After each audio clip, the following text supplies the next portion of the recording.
Hey guys, how's it going? Hope you're doing well. My name is Crown, and today I'm going to read you some very interesting stories that I hope that you're gonna love. And now, without further ado, let's go! I work for a chain convenience store company located in the Midwest and based in Virginia. I enjoy my job and have many regulars who stop in, and a couple of them are regulars. Now, normally there is only one person on shift unless it's the morning when the manager is there. On this particular day, it was just me. It was a busy day and I had a line of customers. The phone rings and I recognize a phone number. I look out the window to see one of the wheelchair-bound veterans outside. I acknowledge that I see him and give him a 1-minute signal to let him know I will be out in a minute.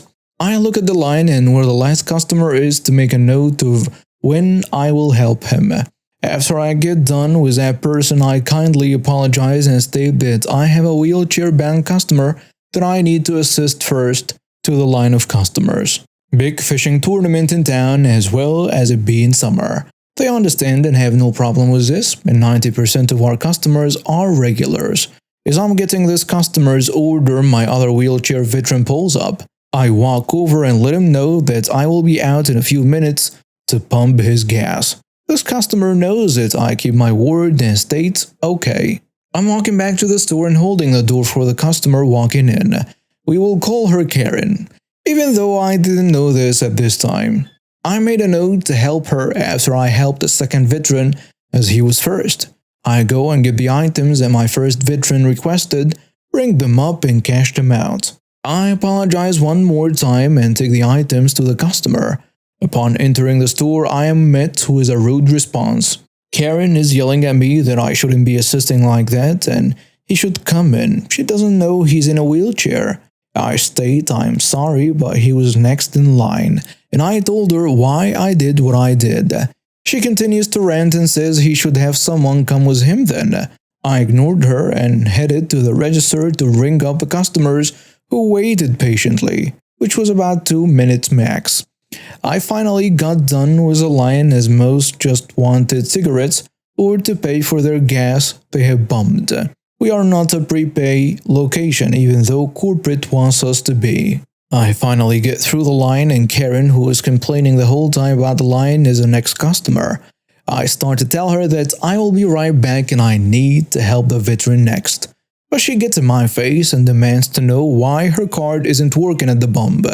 I ignored her comment and told her I will be right with her after I help the veteran at the pump as he was next. She states that she's next and I need to help her first. I had already had enough of this lady and I didn't want to say something that would get me in trouble. I let the customers in line know that I will be right back. About 2 minutes later, I came back inside after having pumped the gas for this veteran.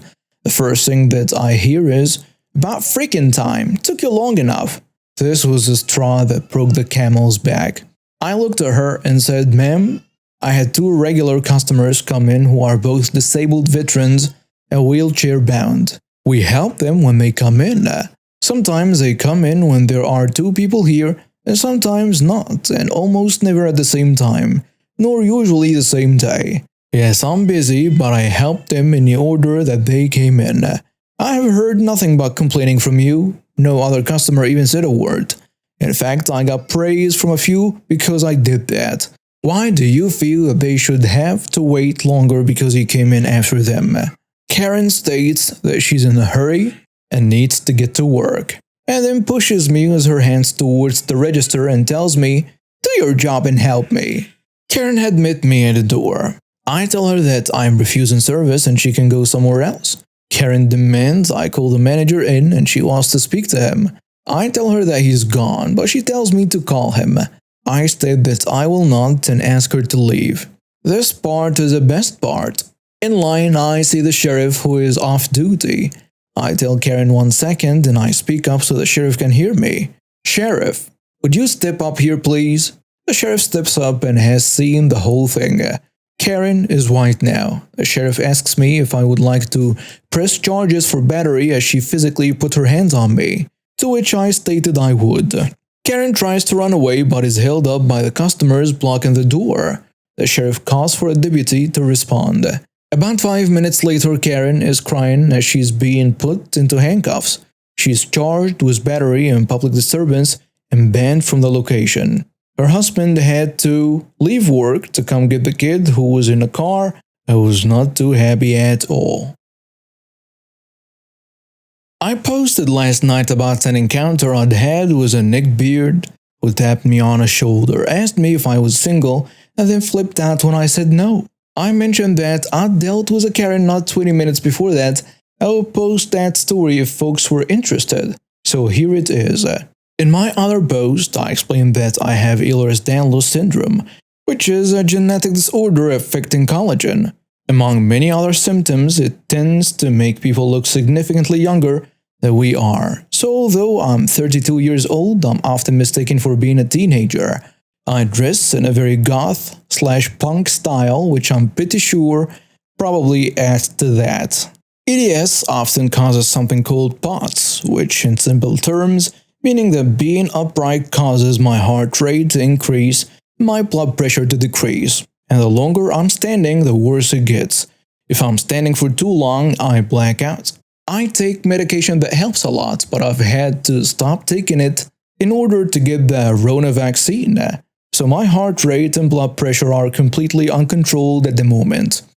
I just arrived at my local shopping mall and got hit with a wave of dizziness, which is a surefire sign that I need to sit down before I fall down. There were 3 armchairs together for customers to use, and I sat down in one that had an abandoned empty shopping trolley next to it. The other 2 seats were occupied. I checked my numbers with a blood pressure monitor I carry with me, and they were pretty bad. So I downed a few salt tables and started scrolling through Reddit on my phone while I waited for things to improve. About 2 minutes later, the wild Karen appeared. ETA, Karen matched the stereotype in every conceivable way and looked to be 45 to 50 years old. She marched over and barked at me to get out of her seat, claiming she clearly left her trolley next to it to reserve it. I told her the seats are there for everyone's use, and people leave empty trolleys all over the shopping center, so that really didn't mean anything. During previous disputes about seating, I've sometimes told people I couldn't move anyway because of my PB and HR condition, but it's never seemed to help the situation and is none of their business. So I don't tend to mention it unless it's genuinely necessary. Karen, hand on hip, said she didn't ask for my idiot opinions, and then when an adult tells me to jump, the only acceptable response is how high. I laughed and said, "Lady, I'm 32 years old and I don't answer to you. Leave me the heck alone." She scoffed and said, "Nonsense, don't you dare lie to me. Where the bloody heck are your parents?" I said that's none of your business and to stop harassing me because I'm not moving. As I was saying this, an older man vacated one of the other armchairs with a groan and an eye roll. "You and me both, mate, you and me both." So I gestured to it and said, "There you go, Karen. There is a free seat right there. Happy now?" Karen folded her arms and, with an entirely misplaced air of superiority, said, "That's your seat. This one is mine. And you're going to move, young lady." Entirely done with her, I laughed and said a simple no, going back to my phone. At this point, she pretty much lost it. She shouted, "Get out of my chair," and kicked the side of the seat hard enough to make me jump. As I responded with a stunned, "Wow, you're legitimately crazy, aren't you?" A member of the cleaning staff took notice and came over. She told Karen to calm down and asked me if I needed her to call security. I was going to say yes, please, but Karen jumped in and snapped, "Please do." And then to me, "I would love to see security drag you out by your ear." He must have been nearby because a security guard quickly appeared and asked me what the problem was. Of course, Karen again jumped in and started telling him that this trophy little brat had pushed her out of her seat and stolen it from her, and how it was clearly hers because that's my trolley right there. The security guard turned to me and asked if that was what happened. I said actually, like I told her, I'm 32 years old and she didn't show up until after I sat down. She said she'd reserved the seat and I told her that's not how it works. She's been harassing me to get me to move and your colleague here saw her shouting and kicking the chair. Karen gasped and, with an accusational pointed finger, shouted, "You lying little brat!" But the cleaner backed me up. The security guard calmly told Karen that she can't claim or reserve seats she's not using, and that if she wanted to sit down, there were now 2 free seats right there. A third person had now also left. Karen went red in the face and barked back, "Listen here, you will make her move or I will be having words with your manager." The security guard sighed and told Karen that she had 2 options. Either she could walk away now, leave me alone and be allowed to get on with her day, or he would be escorting her out of the shopping mall. Surprisingly, Karen actually went with the third option. She scoffed and stammered and eventually opted to shout about how unbelievable this all was and that she was going to the center management's office to get the security guard and the cleaner fired right now, and stormed off. Without her empty trolley, of course. The security guard let her leave, and unfortunately, I don't know what happened with her after that point. The security guard apologized to me for her behavior, and I told him it wasn't his fault and that I was sorry he and the cleaner had to deal with stuff like that too. He excused himself, saying he should probably follow her to make sure she made it to the center manager's office without any further incidents along the way. And I chatted with the cleaner a bit about how ridiculous and childish people can be. She told me this was far from the worst and weirdest she'd seen, and that I wouldn't believe the nonsense some people do, but didn't elaborate. The plus side was that the whole situation had aided in increasing my blood pressure, so I sat there for about another 10 minutes to let my heart rate level out. I was then able to get up and carry on with my day. Let me preface this story by admitting that 1, it takes 2 people to have problems in a marriage, and 2, my husband is the one that made vows to me, not the other people involved in the story. However, the chance for revenge simply fell onto my lap, and these other people are objectively terrible people, while my husband is not. My husband and I have been married for almost 17 years, and these past 2 years have really been tiring for us both. Teenage kids, mental health issues, job losses, pandemic, you name it. He started a new job and got back in contact with a female friend from high school who was employed at the same place. They restarted their friendship and I knew about it. Part of their friendship must have included venting about each other's significant others, and they bonded over their unhappiness, I guess. Over the next few months, they continued their friendship online only, and it eventually morphed into her sending photos to him. 2 days later, she sent me snapshots of what ensued.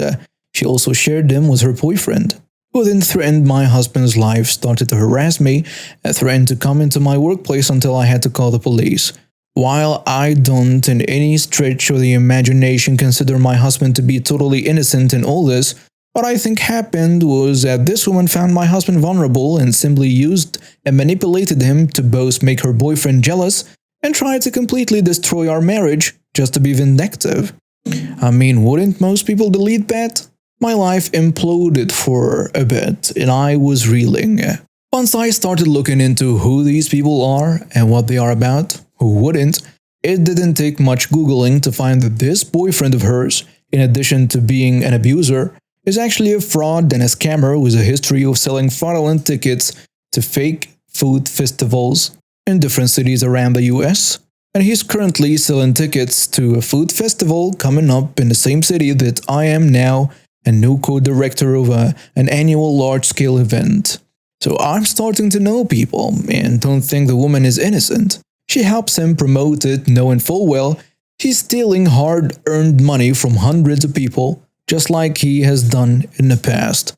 Fast forward a few weeks and I'm in an event planning meeting with the other co-director of the event and the head of the tourism bureau for our city. One of them brings up the shadiness of the upcoming food festival and how it must be a scam.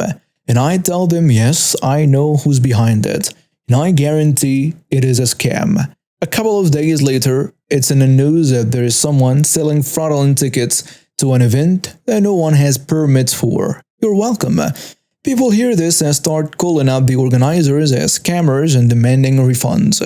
They were selling tickets as if the event were being held in a large park, And after the exposure, they were forced to find and secure a location, which turned out to be a parking lot of a dive bar in a bad part of town.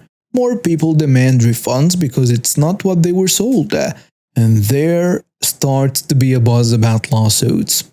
A few weeks later, I'm in another event planning meeting and I express concern over how fraudulent events in our city may affect the reputation of other events in the city.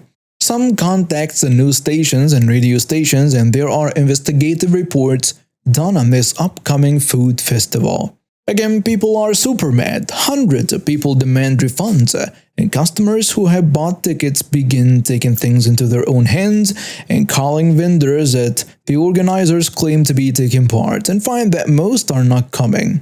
The organizers were lying. The day of the event comes and hundreds of people still show up hoping to get what they paid for. People drove from states away with small children hoping for a fun family event. There is only one vendor. No drinks, no live music, no kids festival, no t-shirts, no tables or chairs. Cops are called, and the one vendor that showed up is suing because he got paid nothing. I've heard the organizers are being investigated for internet fraud. They were evicted from their home, and she lost her job. Good luck finding another. Do not mess with me and my family, ever. This is the first time posting, so if I do something incorrectly, let me know and please be gentle. I'm also on my mobile, so formatting could be wonky for all I know. I'm a busy mom, so I may not be able to edit in a timely manner. Sorry in advance. Context. This is the experience of a time I was just done with people for the day. It got really messy. For work, I had to dress in upscale business attire with some antiquated ideas on ladies' wear. Like you must wear heels and nylons. I'd do any shopping or errands on my way home from work. It was years ago, so it will not be verbatim, obviously. I don't have an eidetic memory. The story. That day had been a long one due to my literally crazy boss. So while I was shopping, I had two people already ask me for help. It was an upscale mall and I was dressed similarly to the store managers. The first two were polite and apologized for the honest mistake, and I was jovial about it since they were so nice. But this is the encounter, to the best of my recollection, was a third person. Yep, the third in under 15 minutes. I was walking away from the shoes to the ladies' lingerie area, as I was shopping for nylons when the dreaded "excuse me" happened. Me knowing what's happening and what that tone meant. What kind of person probably barked so rudely and relatively loud, especially in a high-end department store? I was completely done with all the personal interactions for the day, but especially one that could be draining. So of course, I ignored the entitled person, pretending I didn't hear her. The entitled person, strident and very loudly now, moving much closer, says, "Excuse me." Well, she was setting me off already by being too close, and now I was whining in my head. So I sighed quite audibly on purpose and turned around and said, "Yes." "You are the manager. Where is XYZ?" No, I don't remember what it was she was looking for exactly, and I really didn't care, to be honest. "I don't know, ma'am." But she cuts me off before I can even finish the "I don't work here" thing. "Well, you should. I'm a frequent and loyal customer, so..." And I kid you not, the woman shooed me away. She was all indignant, wanting me to go find out as soon as possible. I was just blinking at her. "Well, go find out already," shouting directly in my face with spittle to boot. "Ma'am, I don't work here," with a dead-eyed expression. No, I didn't even care enough to expound upon that. "Well, I never. You are the rudest employee I've ever encountered. Go get your boss." Me frustrated and not caring anymore, cause, well, she now had shooed and snapped her fingers at me. I'm not an employee, so I'm not going to do anything but continue my own shopping. You should be ashamed of yourself for your inexcusable behavior. The entitled person, confused but going with it. "Sure you aren't," she said sarcastically. "Just go find out. I'm running late and I need XYZ. "Ma'am, I still do work here." I turn and take off. By the way, the employees at this store would never walk away from a shopper or be rude, not ever. I can hear her getting even more aggravated as I leave, but I don't care. She was rude. As I'm looking at the display of hose in the lingerie section to find the correct ones, which takes a few minutes as they aren't plentiful, I needed toeless ones for open-toe pumps, and they rearranged it since the last time I was here. I hear more screeching. There she is! Pulling an employee behind her was just a magnetic force of her displeasure. I don't turn, just knowing this is going to get ugly was the mood I'm now in. The employee looks confused and a lot worried. I think there has been a... I want that manager's name and her boss now. She'll be fired. Immediately. And give me corporate's number. This is disgraceful. So I slowly turn around. I should warn that while I am normally very tolerant and love to help older people who need it especially, I greatly dislike stupid, racist, or loudly ignorant people. And I have a temper. The entitled person stepped into my space again. I let loose, yelling in her face. I hate that for good reason. Ma'am, very obviously sarcastic. For the last time, I do not work here. I step away and turn around again, trying to calm myself and avoid the catastrophe. It's silent, legit only the classical music they play in the background. I am desperately trying to find the nylons quickly so I can get the items and get the heck out of there as soon as possible, desperately trying to control my temper. I saw them and grabbed all they had, like 5, I don't know, didn't even check them to ensure they were the correct sizes. And that's when it happened. That's when it all went to heck. The entitled person grabs my arm, pinching it hard as her hand slips on my silk blouse. I bruise easily, so it ended up being a huge doozy later. She grabbed me so hard she pulled a seam on a sleeve. I think I still have it in the back of my closet. I never did wear it again, so I am not positive. What the entitled person didn't know that escalated the situation drastically was that I have extreme PTSD from being sexually assaulted by a gang, and any grabbing of my arms from behind me is a major and usually very violent trigger. I instantly flash back. Sorry, this is hard for me to recount, as even now I shake when thinking about it or the attack. This next part my hubby told me since he watched the security tapes later. I dropped my items, jerked my arm away, backed up into as good of a corner as I could, and started screaming in a panic. I started yelling stuff like, "No, don't touch me," and I slid down the wall at my back with my hands over my ears. I've gone into freeze and hide mode and repeated, "No, no, no." Entitled person then made the mistake of moving closer again in an aggressive manner. I remember some of this part. I looked up into her malicious face and went straight into fight mode, standing up abruptly and into her face, screaming aggressively.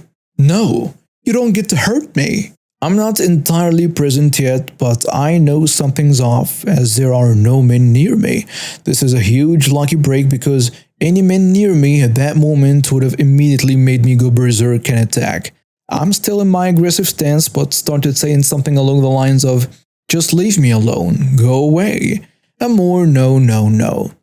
The entitled person backed up, and I imagine she thought I was some crazy person, and she would have been correct right then.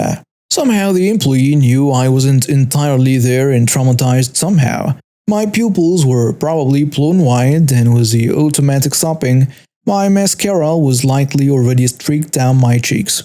Happy said I looked haunted when he picked me up later, as I was too distraught to drive home. The employee calmed me down a little as I noticed I wasn't being attacked that moment.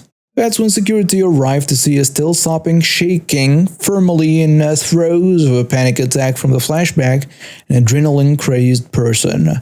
The problem was security was all male. Back into the flashback I go, screaming and freaking out violently. I know they took the entitled person away at some point, and I hazily remember the employee sitting on a floor cross-legged nearby, but not too close. She was talking to me in soothing tones. But I don't remember what was said there. For all I know, she was repeating some alien language. I wouldn't let anyone else anywhere near me. I was too hysterical, crying, and I was starting to realize in relief it was a flashback only and became more and more embarrassed and horrified. The employee got me to give her my phone and to call my ICE contact. Happy. He told me later he explained what likely happened and told him to put him on speaker. He started doing his "you're safe" routine and was on his way. And that's what really got me out of the episode enough to start letting them help me, at a distance of course.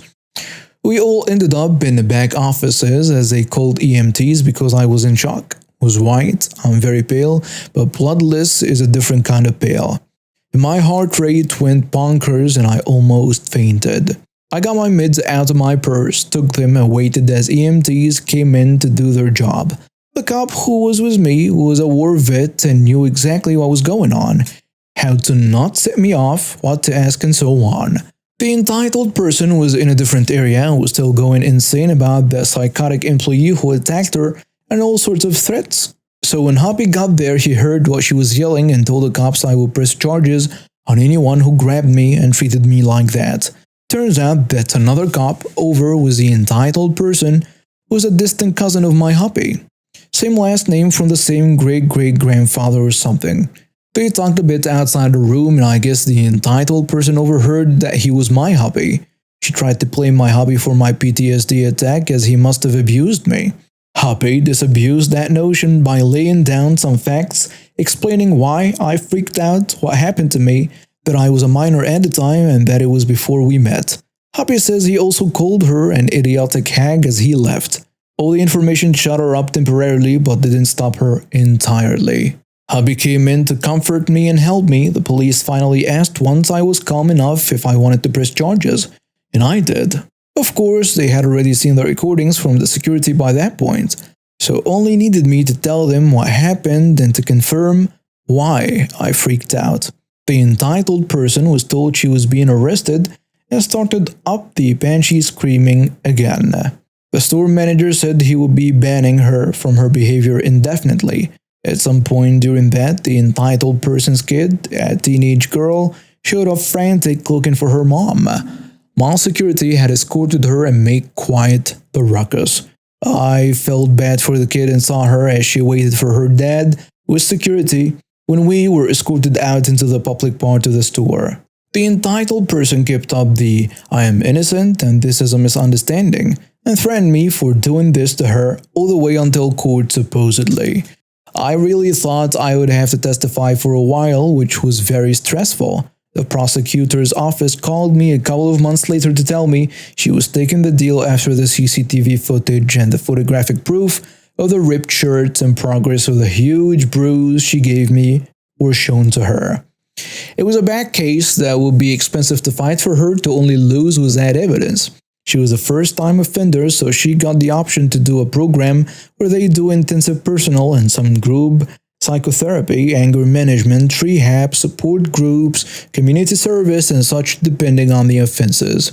If completed, the record gets wiped clean. She took it, and as part of the deal, she had to plead guilty in court in front of the judge beforehand. So no testifying about it and my previous assault in open court. I was very grateful for that. One last bit of justice happened though. Her work found out, and due to a clause in her contract, they fired her immediately. I found out about that from the prosecutor too. I haven't heard about her since. Never bothered to check up on her as she did her sentence and wasn't important. By the way, I still hate hosiery. This wasn't the only time someone grabbed me in public and I freaked out on them. Most recently was this last summer. Also, sorry if it's too long. I tried to trim it down without taking out too much of the needed information. And to anyone worried, I do still go to therapy, support groups and so on, and have since the gang assault happened 20 years ago. You don't get over something like this, but I am managing pretty well for the most part. Edit. This was in the greater Phoenix metro area, and it happened over a dozen years ago, so I'm doing much better for those concerned. I could get a service dog for crowding, but they are expensive and insurance doesn't like to cover them if they aren't for the blind. I've had a lot of time to recover, so the need isn't there as much for it to justify the costs. And then there is the fact that I'm slightly allergic to dogs. I used symbols on the censored words mainly for my personal well-being to not trigger other survivors or bots and cause it to be removed until reviewed. I'm keeping it that way for those who read in places where those words would jump off the page. And for all those who are survivors like me, as I don't want them to be triggered by the words as well, for your information, writing this took a lot emotionally, and just putting it into text was very blatant. I didn't need to add to that. This has been cathartic though.